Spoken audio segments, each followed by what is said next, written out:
Well, I wanted to share a few things tonight about this, and we'd like to start by taking a look at the parable of the dishonest manager. And one thing I'd like to say, when you read through Luke 16, this particular chapter is very problematic. It has lots of stuff in it that really doesn't sound a lot like it originated with Yeshua. And so this makes it confusing. And I think one of the reasons for that is that in some of Yeshua's parables, what he's actually doing, we read it, we're thinking, okay, he's the one that made up this story. But that's not always true. In some of these parables, what he's doing is drawing on popular stories of the day and putting his little twist on it in order to make his point. It's kind of like in my radio series, On the Road to Zion.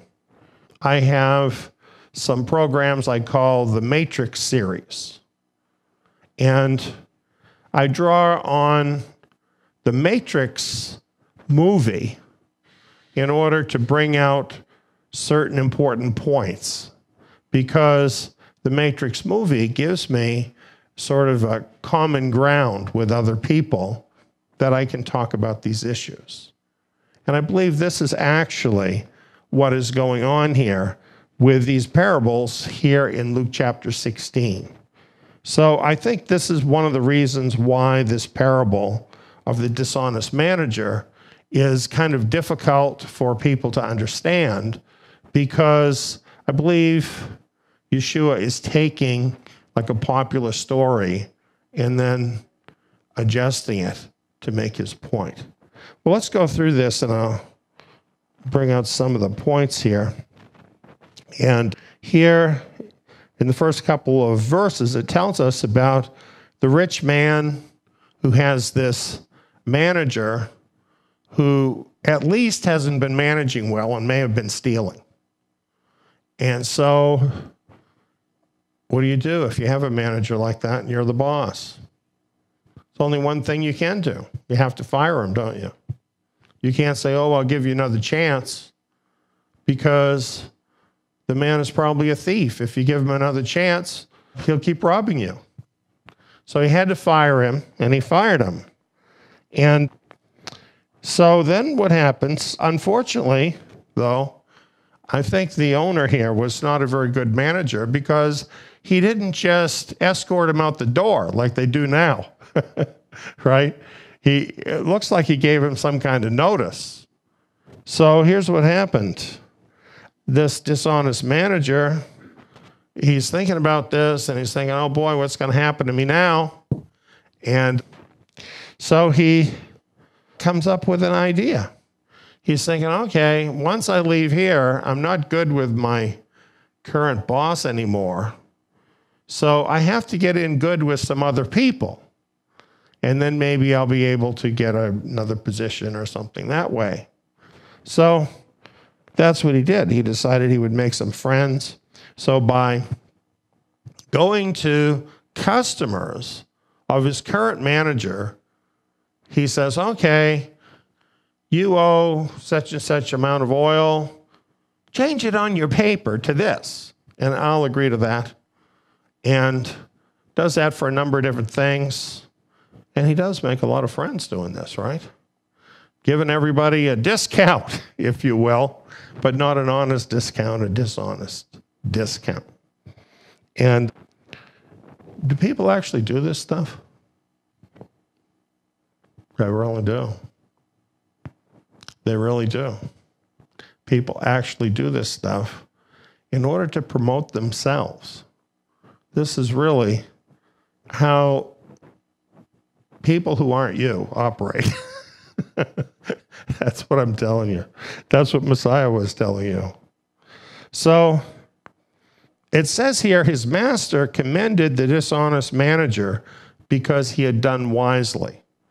Now, myself, I don't think the master here is not Yahweh, it's not Yeshua, it's just the guy's boss. And I don't think he knew what the guy did. That's how I see it. I don't think he knew that the guy went and changed all the papers with all those people. I think what he knew is that these other people who were customers had really good things to say about the dishonest manager.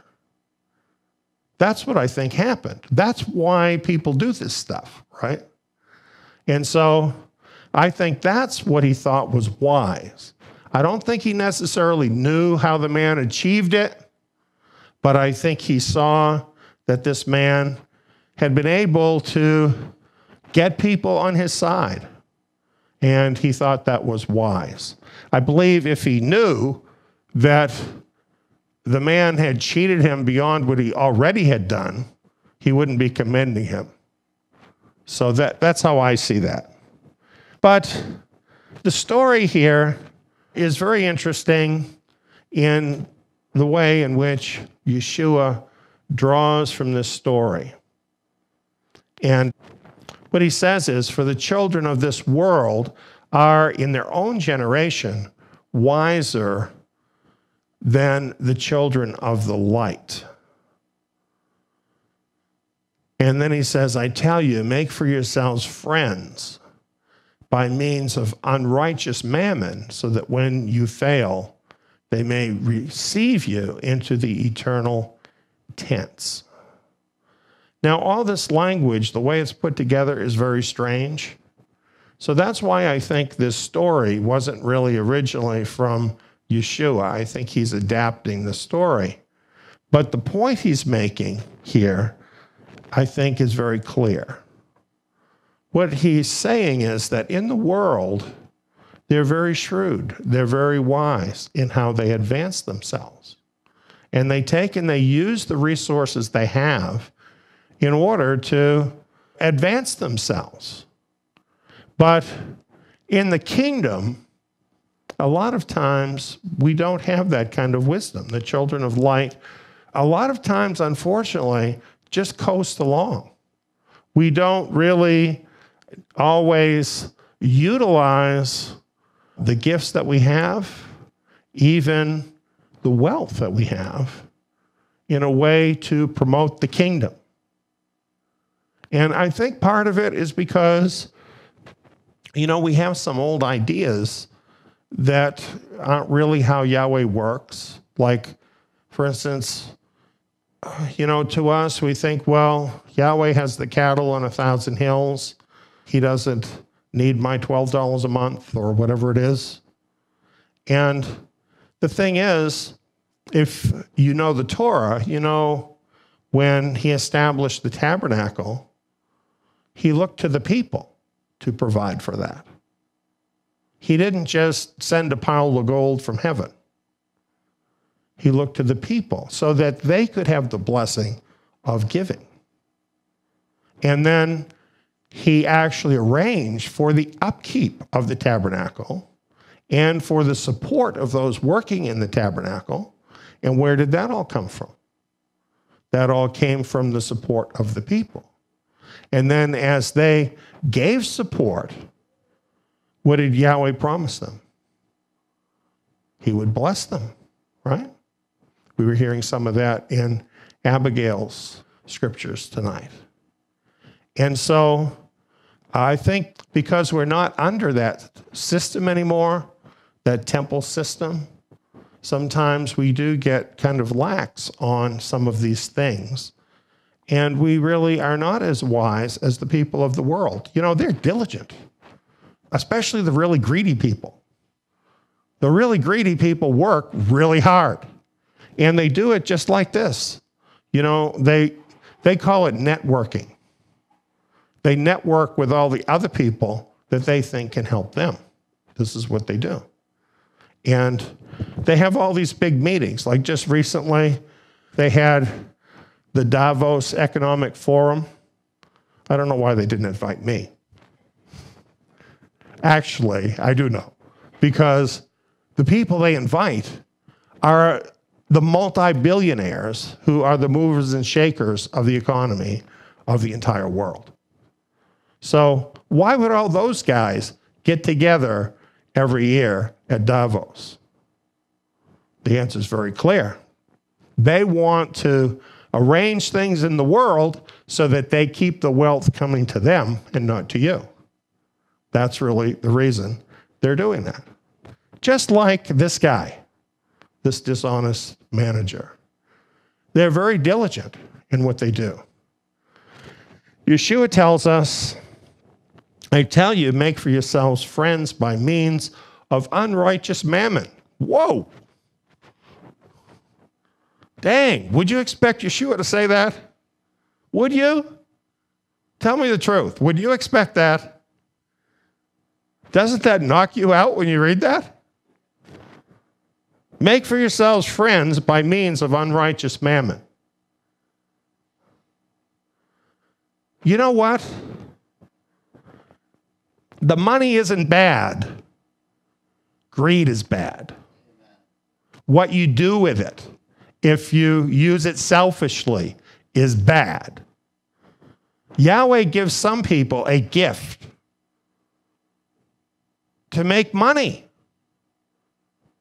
He gives them gifts to be businessmen. And a lot of times they think, oh, that's great. I'll go and become a billionaire. And they totally miss the reason Yahweh gave them those gifts, just like he gives all kinds of other gifts. It's to build up the kingdom. He didn't give it to them for their own selfish use. Right? So that's what he means when he says, make for yourselves friends by means of unrighteous mammon. What friends do you think he's talking about? He's talking about Elohim and his son, Yeshua. Do you want them to be your friends? You can actually make friends with Elohim and with his son through how you use unrighteous mammon. Now, isn't that something? Mammon here meaning physical wealth, money. I like better the way the Lamsa New Testament puts this. Now, the New Testament we are normally using is translated from Greek. The Lamsa translation is translated from the Peshitta Aramaic text. So it's a little different, and to me, it makes more sense. It has Yeshua saying, and I also say, use this earthly wealth, however acquired, to make friends, so that when it is gone, they will receive you, and you will have everlasting habitation. To me, that's much more clear that the friends that it's talking about are Yahweh and his son Yeshua. That how we use our earthly wealth helps to pave the way for our everlasting reward. This is such an important issue. And you know, Yeshua goes on and he says more. Now, this is so important. This is like, you know, people often tell me, I would really like to be promoted in the kingdom. This is how you do it right here. Yeshua is presenting the principle of kingdom promotion. If you want to be promoted in the kingdom, this is what you do. He who is faithful in a very little is faithful also in much. He who is dishonest in a very little is also dishonest in much. You know, the scriptures don't really advocate a situation where you give someone a job and then you keep having to watch them and harp on them to do the job. It's the principle of faithfulness. So, for instance, if in your place of worship, you have the job of scrubbing the toilets. Maybe that's not the job you want to do. Maybe you'd like to be like the music minister in the congregation, or you'd like to do some other job. But that's not the job you get. The job you get is cleaning the toilets because they really need to be done. Well, if that's the job you get, he who is faithful in a very little is faithful also in much. If you do a good job at that job, then eventually that will come to the attention of those who are looking for people that they can depend on. If you can depend on somebody to clean the toilet, you can depend on them to do a lot more than that. But if you can't depend on them to even do that, how likely are they ever going to get promoted? You see what I'm saying? That's how it works in the kingdom. If you have to have people keep harping on you to do your job, don't expect to be promoted because it's not going to happen. That's how it is. If therefore you've not been faithful in the unrighteous mammon, who will commit to your trust the true riches? The true riches. Who's it talking about here? It's talking about Yahweh, right? You know, a lot of us have been trained to have a very narrow vision about eternal rewards. You know, for instance, in the Christian church, you're either in or you're out. That's all they really know. You're either saved, and then, you know, from there, how they see it is you're in heaven forever, and everything's good, and you're just like everybody else in heaven. Everybody is kind of like equally blessed. Or you're out, and that's all equally bad, right? But that's not what the scriptures tell us. It's not what Yeshua tells us. We're going to get into some parables that he has where he explains this to us, that there are different levels of rewards. So I'm not going to teach all that right now. But the whole point is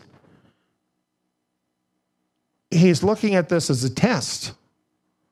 What you do with your wealth. He's looking at that as a test as to what he wants to give you in terms of true riches in eternity.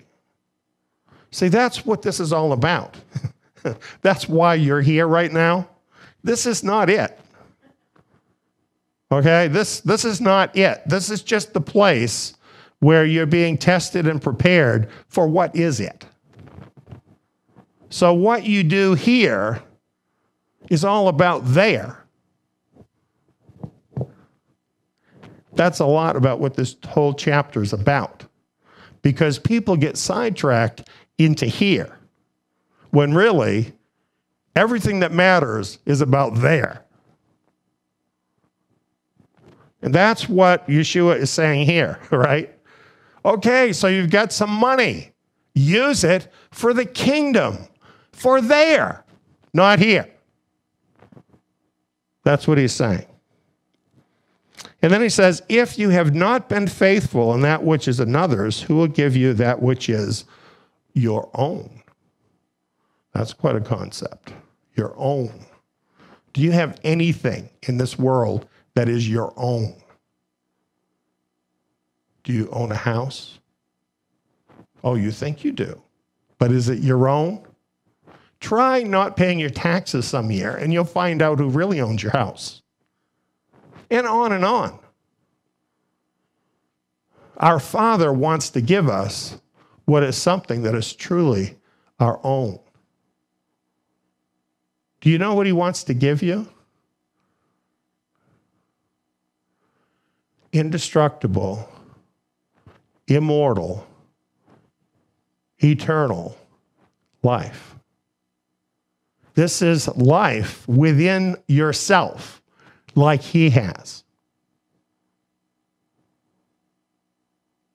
Do you think he's just going to trust just anybody with that?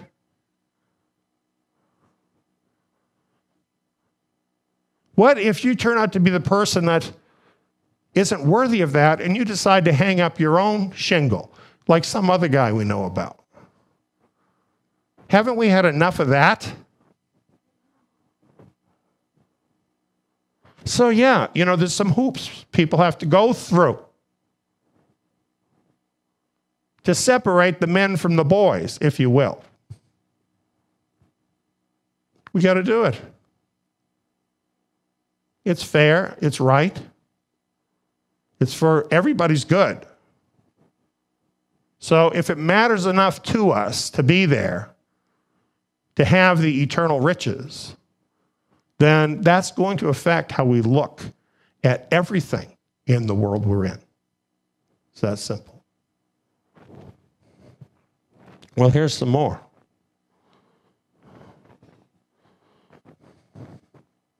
Let's look at Malachi 3:8 in view of that last statement. If you have been faithful in that which is another's, who will give you that which is your own? Will a man rob Elohim? Yet you rob me. But you say, how have we robbed you? In tithes and offerings. You know what? A lot of us are just like that dishonest manager. We want to keep what belongs to God. We want to rob him because every buck that comes into our hand, we think of that as our buck. Well, 10% of it does not belong to you. It belongs to Elohim and to his kingdom. And for you to hang on to it for yourself is robbing him. And I'm just telling you because that's what the scriptures tell you. Now, if you think of this in view of the verse above, if you have not been faithful in that which is another's, that 10% that belongs to Yahweh, who will give you that which is your own? Say, for instance, your inheritance in the remnant Exodus. No servant can serve two masters, for either he will hate the one and love the other, or else he will hold to one and despise the other. You aren't able to serve Elohim and Mammon. Is there anything about that we don't understand? And yet, there are so many people who claim to follow Messiah who try to do this, right? They say their life is about serving God, and yet all of the energy of their life is about making themselves rich. As a matter of fact, there are whole companies that just feed off of Christians. I remember when I was a young believer, somebody came to me about Amway. Has anybody ever heard of that? Well, Amway is a network marketing scheme. And they prey off of Christians. And there are entire Amway congregations. And you know what they talk about all the time? Amway. They're not talking about Messiah. They're not talking about the kingdom. They're talking about Amway. And they go to these Amway meetings. And at the Amway meetings, you know what they talk about? Amway. And every once in a while, they'll mention the Lord to mix him in with the Amway. Amway, for all practical purposes, is Mammon. This is just one example. What Yeshua says, I really like him because I'm a black and white kind of guy, and so is he. Right? Okay, this is a choice. Choose one or the other. I can deal with that. Like two genders, I can deal with that. 57? I don't know how to figure that out. Whenever people go beyond what is very simple in the scriptures, I think they're throwing up a smoke screen. That's how it looks to me. And we see a lot of that. That's why we need to do what we're doing. Because nobody's going to fool you after you know this. Nobody but you. You can fool yourself at any point, right? But you know it. Well, what about mammon? What is mammon? Albert Barnes' commentary tells us about mammon. Mammon is a Syriac word, a name given to an idol worshipped as the god of riches. It has the same meaning as Plutus among the Greeks. And it is not known that the Jews ever formally worshiped this idol, but they used the word to denote wealth. So it's kind of like the word January. January is the name of a false god, actually Janus, but it's also the name of a month. So we might very commonly, even believers, of course, use the word January, but it really is derived from the god of that month. Well, this word mammon is a word like that. It can just mean riches. It can mean greed. And that's named after the god Mammon. And I think it's interesting that in saying you cannot serve God and mammon, I believe Yeshua is actually using this word on purpose because he's connecting the God of wealth with the wealth itself. And there is a very powerful demon behind this. There's a very powerful demon behind this greed after wealth. People get gripped with this thing as if they were on cocaine or something. You know, have you ever seen that? Have you ever seen people that are just so gripped by this thing? There really is a demonic energy behind it. And that very well could be this mammon god,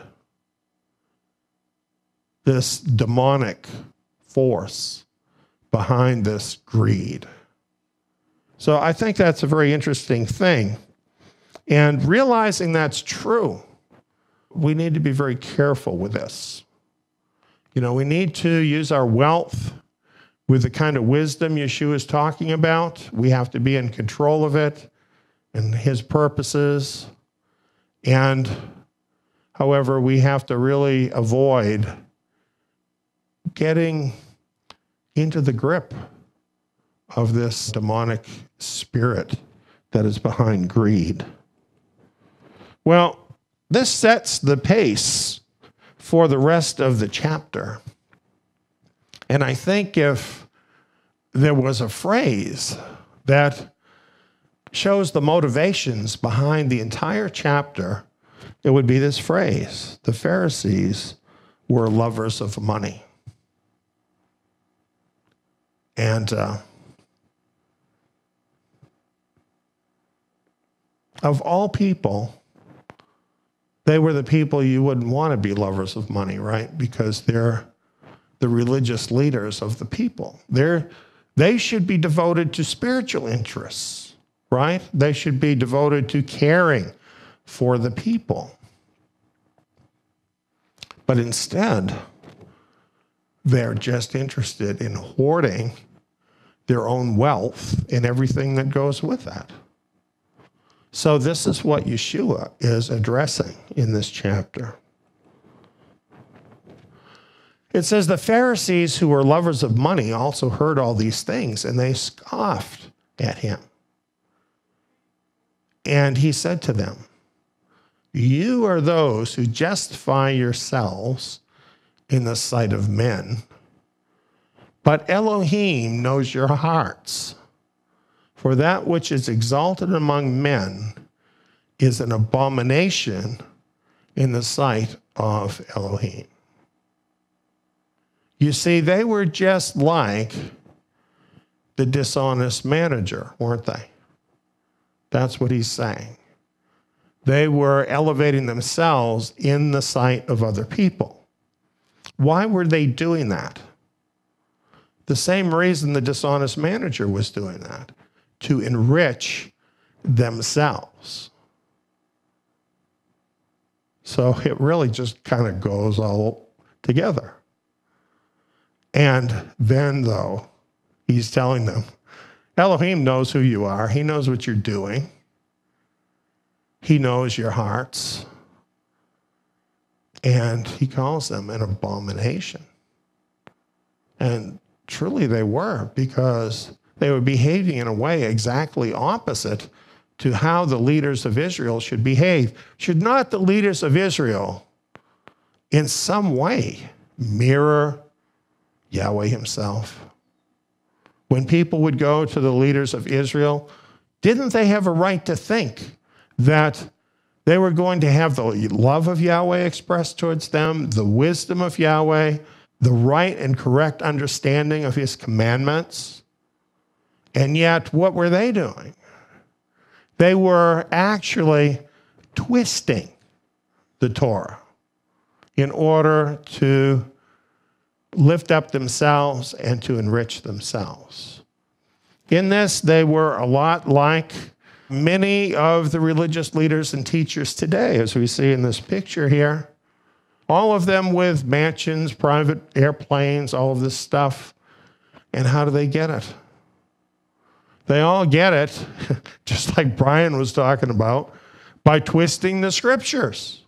They all get it by telling people something they want to hear, something to make them feel good, and make them ready to part with their money. That's what they're all doing. We have Pharisees today. We have a lot of them. And they just keep doing the same stuff.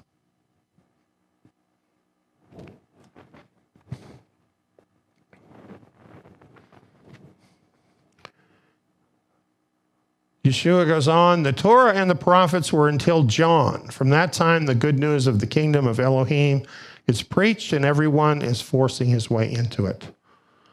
The Jewish New Testament commentary explains these verses. It says, up to the time of Yohanan, the immerser, there were the Torah and the prophets giving their prophetic and predictive witness to the coming of the kingdom of God. The verse does not mean that the authority of the Torah and the prophets came to an end when Yohanan appeared. But since then, in addition to their witness, the good news of the kingdom of God, which is now near, had been proclaimed directly, first by Yohanan and now by Yeshua, with the result that everyone is pushing to get in. So the idea is very simple here, but sometimes you'll find these verses quoted. The Torah and the prophets were until John, and then they'll tell you that means the Torah and the prophets are done away with now because John and Yeshua have come. This explanation is, what it's actually saying is, things changed once Yohanan came, because this was no longer a future message. Like in the Torah and the prophets, it's all pointing forward to the coming of Messiah. But now, when Yeshua was speaking, the Messiah had come. The kingdom now was there. But does that mean the Torah and the prophets were over? Well, the people that say this, well, for some reason, they don't go on to the next verse. Because the very next verse explains, but it is easier for heaven and earth to pass away, than for one tiny stroke of a pen in the Torah to become void. That should settle that issue, right? And then it says, everyone who divorces his wife and marries another commits adultery. He who marries one who is divorced from a husband commits adultery. Now, for a lot of Christian commentators, they get to this and they say, that's totally out of context. They must have kind of thrown that verse in or something when they were putting this together. But actually, it's not out of context at all. Again, I turn to the Lamsa New Testament. It says, he who marries the one who is illegally separated commits adultery. And I've already taught on this before, so I'm not going to get into the whole adultery thing. The Torah, what Yeshua taught is exactly what the Torah taught. But the problem was that the Pharisees did not teach what the Torah taught. That was the real thing. They were doing just what these other guys do, what those guys do. They were twisting it so that people would like them and give them money. So how are they doing that? Well, I have an example. Matthew 14:3. Herod had laid hold of John and bound him and put him in prison for the sake of Herodias, his brother Philip's wife. Herod had done exactly what the Torah said not to do. He had taken his brother's wife for himself. Under the Torah, this was adultery. So none of the Pharisees were out there saying, Herod, you shouldn't be doing that because that's adultery. The prophet John was doing that. That's what prophets do. And so he was pointing that out, but none of the Pharisees said that. Do you know why? They conveniently changed the meaning of the Torah on divorce. And instead of going by what the Torah really said, by the time they were done with it, they said what it meant was that a man could divorce his wife for any sort of complaint, even burning the soup. And you know, I don't like eating burnt soup, but really, huh?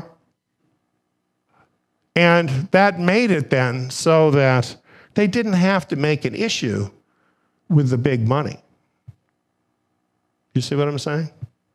So that's why Yeshua was mentioning about adultery, because this was really the perfect example of them doing exactly what the dishonest manager was doing.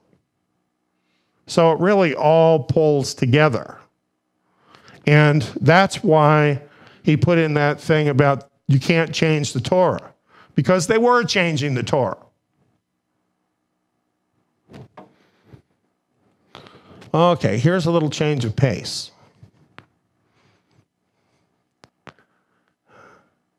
I mentioned one of these things already. Can anybody guess what I've mentioned already? What was that, Jake? Okay, up in the upper left corner, this is a picture from the Matrix. Now, you notice I don't have any names on any of this. Right next to the Matrix, we have this other guy with a cowboy hat. Who's that? The Lone Ranger. Is anybody in the room that doesn't know that? All right. What about that thing right next to the Lone Ranger? What is that? What's that? The USS Enterprise. Oh, from Star Trek. Okay. All right. And, okay, down in the lower left on the side, what is that? The Wizard of Oz. Why do we all know this? None of this is labeled. We all know this because these are popular stories, right? That we've all seen. So, people of our generation, if we say the Matrix, we know what we're talking about, don't we? We're talking about this story. 100 years from now, somebody should read a conversation where we have said the Matrix this, the Matrix that.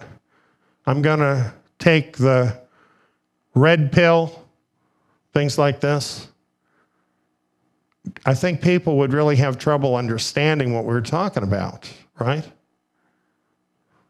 Or if you said, hi-oh, silver, what would that be? Right? I'm off to see the wizard. Well, you see, all of these stories are about real things, you could say, but are the stories themselves real? Is there somewhere over the rainbow? Can you jack into the Matrix? Sort of, but not really, right? Can you beam up to the Enterprise? You see, it's interesting about these things because these are all worlds, fictional worlds that have a certain kind of reality in our head, and yet we know they're not real. Well, the reason I point all this out is because Yeshua next gives us the parable of the rich man and Lazarus, and it's just like these stories. It's a morality play from the time of Yeshua. And you might not know this, but Nazareth was located right next to a bigger city that had a theater. And they put on plays there all the time. And it's very possible that Yeshua heard many of these stories and actually saw them as plays acted out. You don't think of him like that, do you? Well, they had a high civilization in that time. So just like we have our stories and things, they did too. So people would go there, go to the theater, pay a drachma or something, and go in and see the play. They had that. Well, what about this story? In rediscovering the parables, the author says this: to understand the parable in detail and as a whole, we have to recognize that the first part derives from well-known folk material concerned with the reversal of fortune in the afterlife. This is the Egyptian folk tale of the journey of Osiris and his father, Setmi Kamios, or whatever, to the underworld. It ends with the words, "He who has been good on earth will be blessed in the kingdom of the dead, and he who has been evil on earth will suffer in the kingdom of the dead." Alexandrian Jews, there was a big community of Jews in Alexandria, Egypt, okay? Brought this story to Palestine, where it became very popular as the story of the poor scholar and the rich tax collector, Bar Mammon. So that's the history of this parable. Now, in the book, The Fire That Consumes, Edward Fudge also comments on it. He says, the plot of the parable, the reversal of earthly fortunes after death, was familiar in popular Palestinian stories of Jesus' time. Hugo Gressman cites a Greek parallel from a first-century Egyptian papyrus, and he says there are at least 7 versions of the story in Jewish literature. One of the most famous involved a poor student of the law and a rich publican named Bar Mammon. There are differences between these stories and Jesus, of course, And therein lies the Lord's uniqueness. But the base plot was well-known folklore. Froome cites a discourse of Josephus concerning Hades, which paints almost precisely the same picture found in Luke. He concludes that, quote, Jesus was clearly using a then common tradition of the Jews to press home a moral lesson in a related field. So just like The Matrix or Star Trek or The Lone Ranger or The Wizard of Oz, this was a popular morality play, a fictional play, which apparently originated in Egypt and then kind of went through the Greeks and finally got adapted by the Jews. Very much, for instance, like American movies in a way. You know, we have these stories in these movies and then they end up going around the world kind of thing. It was sort of like that. So I believe understanding this about this parable saves us from over-literalizing the parable. Because just like if you're watching Star Trek and you thought that the Enterprise was a real thing, you'd be hiding under your desk when the phaser's fired, right? This parable can do the same thing to you. If you think that it's real, it can leave you ready to hide under the desk because of what it's saying. But that's not the point of the parable if we understand what it is, that it's being adapted from popular literature in order to explain a point. So let's look at it and see what it's saying.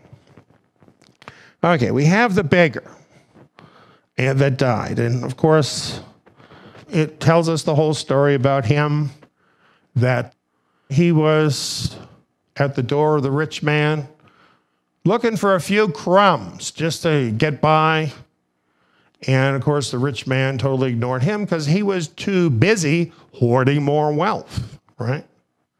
So after a time, the beggar died. He's carried away by the angels to Abraham's bosom.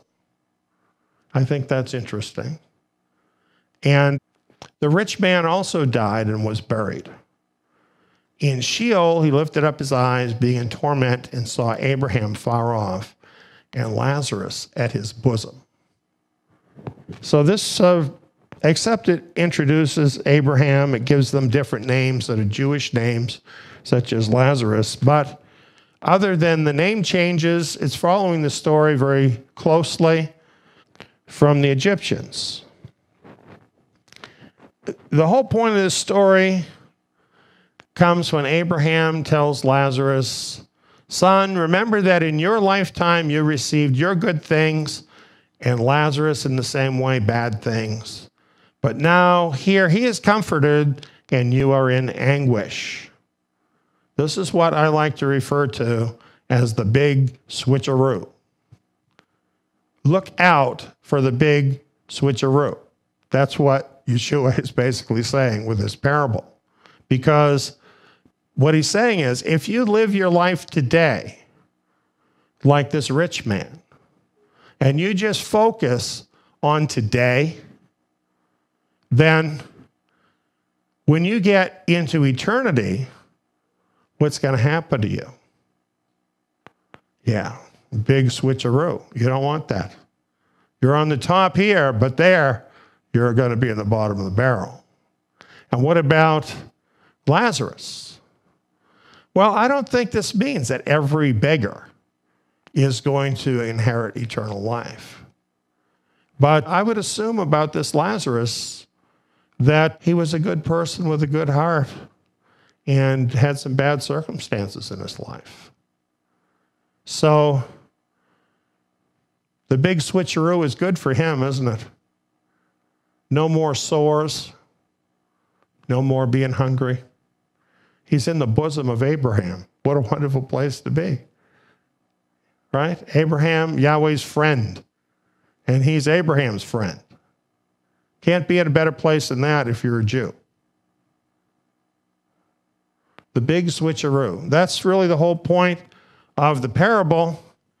And while the parable is a story, the point of the story is absolutely true. Well, it goes on. After Abraham tells him, no, you can't come over here. We can't help you. We're not going to put some water on your tongue. Sorry, you're stuck. He says, I ask you, therefore, Father, that you'd send him to my father's house, for I have 5 brothers, that he may testify to them. So they won't also come into this place of torment. But Abraham said to him, they have Moses and the prophets.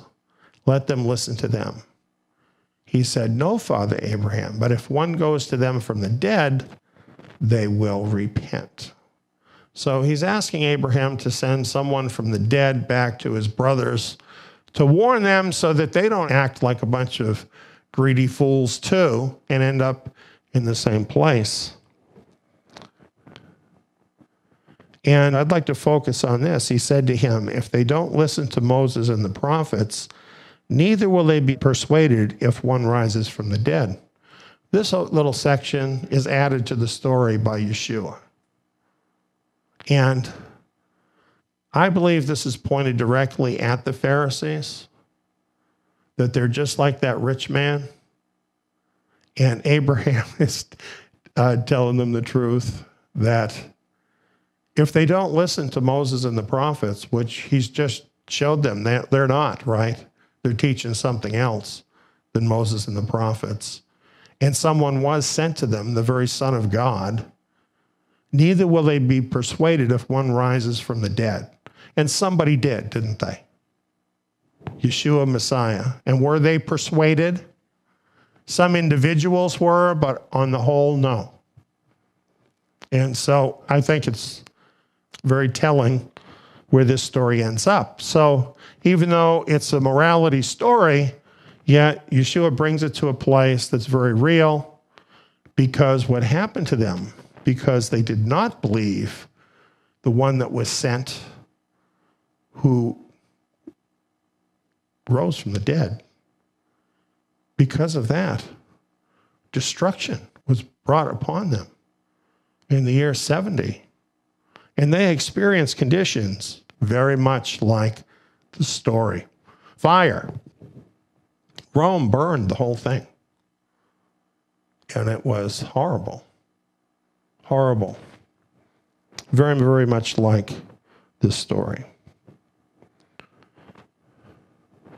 As far as what the scriptures actually say, for the majority of those who die,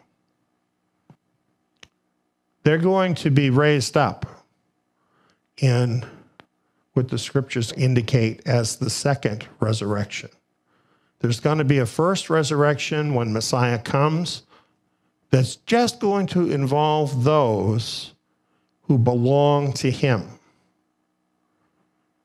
And those who are truly his disciples, who followed him and did everything that he says that a disciple's supposed to do, which is basically give up everything else, right? And follow him, putting him first. They're going to be in the first resurrection. This is what we are striving for. But then there is another resurrection, which you could call the general resurrection of mankind. That's the resurrection that likely would apply to people like Lazarus and the rich man, because all that is about their deeds. It's not about faith in Yeshua. It's about their deeds. And this resurrection at the end of the 1,000-year reign of Messiah, it's about people's deeds. And I'm just going to quickly read this. After the 1,000 years, I saw a great white throne and him who sat on it, from whose face the earth and the heaven fled away. There was found no place for them. I saw the dead, the great and the small, the rich man and the beggar, standing before the throne. and they opened books. Another book was opened, which is the book of life. Everything you do is written down in the book of life. The dead were judged out of the things which were written in the books according to their works. According to their works. Notice that it says according to their works. These aren't people who necessarily even knew who Yeshua was. This is all the dead. This is some pagan guy off in China, right? This is some Mongol who fought with Attila the Hun. This is like anybody. Many of whom never even knew there was a Torah.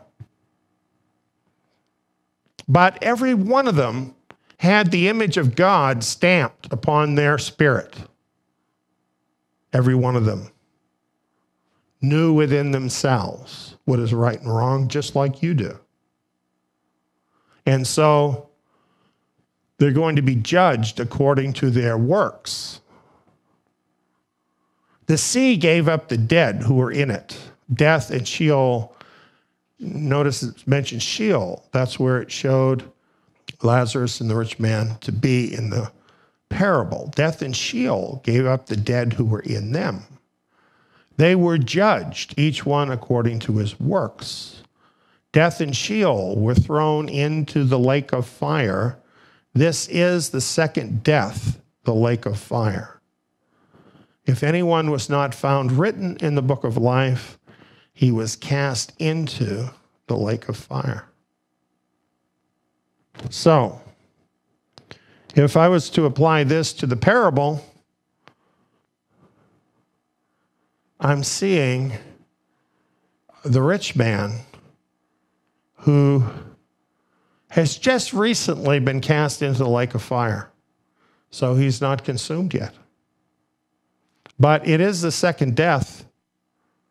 And even death itself is going to be swallowed up. So this doesn't indicate that people are going to be living on in the lake of fire. The lake of fire itself is not going to exist anymore after it has done its purpose. But a lot that's in the story couldn't really happen. You know, if you were thrown into even, say, a bonfire that you have out in your yard here, is one drop of water on your tongue going to refresh you or help you in any way? You know, the story is obviously meant to be dramatic. It's not reality. However, there is a similar reality that is going to happen for every person. Every person one day, if they're not part of the first resurrection, is going to be part of this great white throne judgment, which will determine their eternal future. And I think it's important for us to understand that.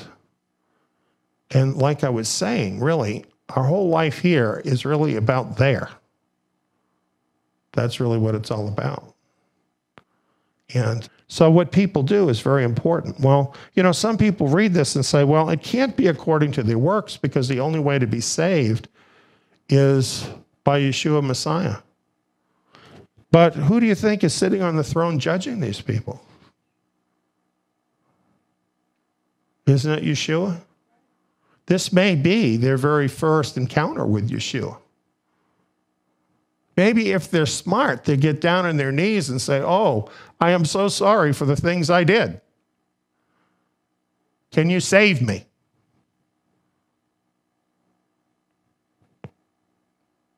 Or, who are you? Get out of my face. People will show how they feel about Yeshua. And it will determine their eternal situation. Well, I just want to point out that these verses, these things that Yeshua had to say, are so relevant in our day. Because today, that false god Mammon is on a rampage, more so literally than any time in history ever. It's really amazing. We saw this picture. Without getting into a lot of political stuff, I'd like to comment on this picture, so I want to read it. The free market is subverted when corporations can acquire laws and buy public opinion. This is our problem. You know, we all know socialism is not a good thing, right? And there's a lot of people now calling for socialism. Why are they doing that? It's because the wealthy are like totally out of control.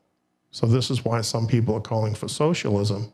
But of course, if you have socialism, then it'll be those people that are sucking up all the wealth. So it doesn't improve anything, it just makes things worse. But the people who don't want socialism, they say, well, we can't do anything that's going to upset capitalism. But, you know, the dirty little secret is that we haven't had capitalism for a long time in America. Capitalism was the mom and pop store you used to go to when you were a kid. That's capitalism, where people, individual people, can squirrel together a little bit of money and start a little business where they provide something for their neighbors to make a living for themselves, and their neighbors can do the same thing. And that's how the economy works, okay? That's capitalism, and that's a good thing. But we don't have that now. What we have now is corporatism. And corporatism is not fair. What corporatism is about is the super wealthy people form these corporations, and they're funded with millions or billions of dollars, right? And under the laws, a corporation has all the same rights as a person. So if you as a person go up against a corporation, who's going to win? The corporation will win every time. And what we see is the bigger fish eating the big fish, and then the fish bigger than them are eating them. All of the wealth is consolidating. This is what is happening in the world. And it is so much what Yeshua was talking about. It is this demonic god, Mammon, that is behind this, fueling all of this greed. People are dying because of this. Unrest in the world is occurring because of this. These people who have all of this money, make no mistake, even in so-called democratic countries, it's not the people who are deciding what they want. It's these multi-billionaires and the corporations that are calling all the shots, because they have the wealth to lay on all the politicians to get what they want. They're just like the dishonest manager, making friends. And they're making lots and lots and lots of friends at the expense of the common ordinary person and the poor. These guys are exactly the rich man in the parable we were just reading.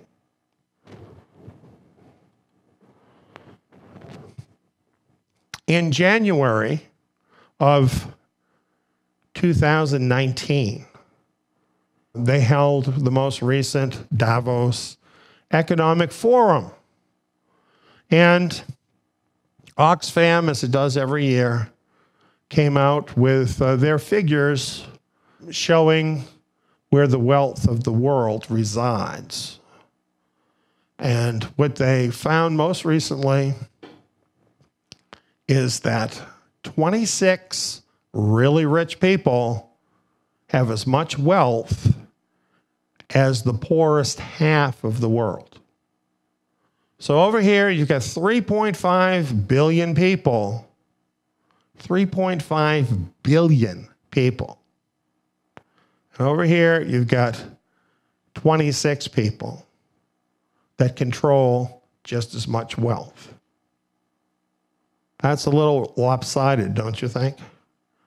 So like each of those 3.5 billion people get a piece of the pie that's like, oh, you know what? I can't even show it to you. And each of the 26 people are getting a piece of the pie big as like the moon or something. I mean, the difference is so gigantic. In a world where we have 6,000 people a day starving to death, how evil is that?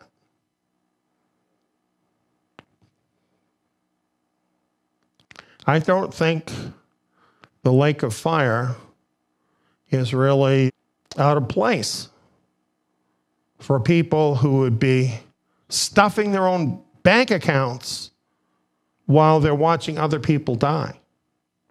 But you know what they say about it is, well, the problem is overpopulation. There's just too many people in the world. No. No, there aren't too many people in the world. There's plenty in the world for every person to have everything they need. It's just that there's a few people that are hogging it all. That's what's happened. And don't even begin to think anybody's going to displace these people anytime soon. Because here's what's happening. The bottom half of the population, their wealth is falling by 11% a year, while the wealth of the wealthiest people is increasing by 12% a year. So they've got this built into the system. It's like they've got this giant magnet that's sucking all the wealth out of people's pockets. It's all going up.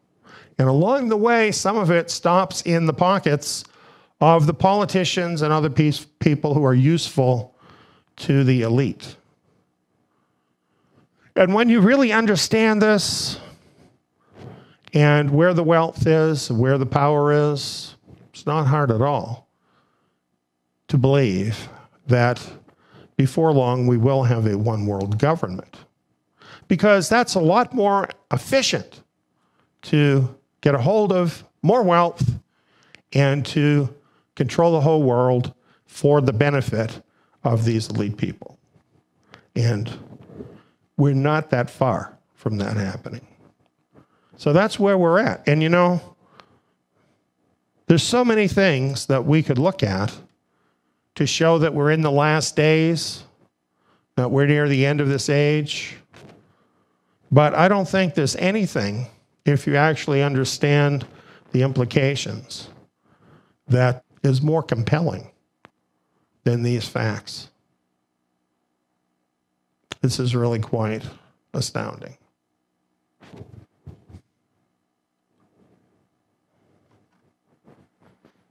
So here's the point for us who are followers of Yeshua Messiah.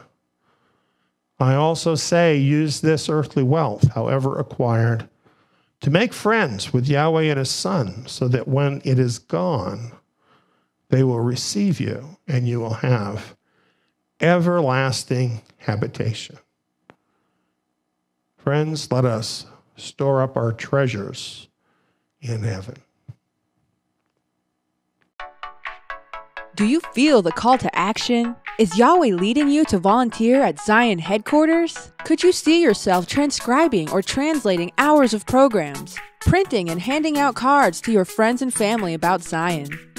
Or maybe you could see yourself tending the Zion headquarter grounds. Excited to help finish and clean up our latest building projects? Maybe even helping in the Zion kitchen, feeding more than 10 people, all with different needs? Or perhaps you're thinking of something more glamorous, like... Wait! What could be more glamorous than those things? This is a mission. All these things are an important task. Could you handle any one of them? If you're being called and you feel ready to invest yourself in the kingdom work for the long haul, to give your best in what needs to be done for the mission, no matter how small or insignificant it seems to you. Visit Zion.net today and get in contact with us. That's TSIYON.net. Please note, all churches, religious groups, and atheist parties are encouraged to return to God's nation Israel, word and Torah. No pre-trib rapture scams accepted. New Jerusalem, New Heaven, and New Earth, New Jerusalem. Please note that the remnant entry to one of the 12 tribes is only open for a limited time before the Great Tribulation event. Thank you. Well done, you good servant. Because you were found faithful with very little, you shall have authority over 10 cities. Luke 19:17. Was this video informative? Click the like button below to help spread the word to others. Feel free to leave a comment and share your thoughts. Don't forget to subscribe and ring the bell so you won't miss out on more amazing content from Eliyahu Ben David.